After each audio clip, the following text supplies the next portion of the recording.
Let's turn over to Acts 10, verse 9. Peter went up on the housetop to pray. Then he became very hungry and wanted to eat. But while they made ready, he fell into a trance and saw heaven opened and an object like a great sheet bound at the four corners, descending to him and let down to the earth. In it were all kinds of four-footed animals of the earth, wild beasts, creeping things, and birds of the air.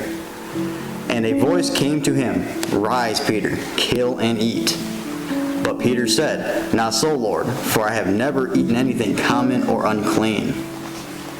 And a voice spoke to him again, the second time, "What God has cleansed, you must not call common." Now this passage I've heard get used as an example to show that God supposedly made unclean animals clean. People even use Mark 7 verse 19 where Jesus says, "Because it does not enter his heart but his stomach and is eliminated, thus purifying all foods," completely ignoring the context of the rest of the passage, which was about the Jewish tradition of washing hands before a feast. Amen. Now though, what about Peter's vision of the unclean animals? Well, if you want direct context of that vision, you need to continue reading past Acts 10 verse 10, all the way to Acts 10:28, and then you get your answer to the vision. In Acts 10:28, the passage says, "Then he said to them, you know how unlawful it is for a Jewish man to keep company with or go to one of another nation, but God has shown me that I should not call any man common or unclean." Amen.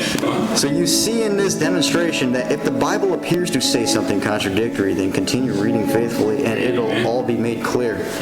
People, especially those taking the roles of teachers in the church of any sort and taking individual verses out of context with the rest of the passages, is irresponsible and wrongfully mishandling the scriptures.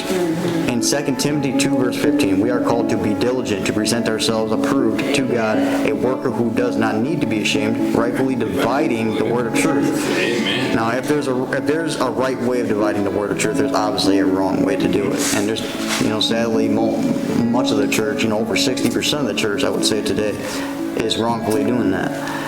It's a minority that's, doing things according to the scriptures. A lot of people are doing things according to the traditions of men.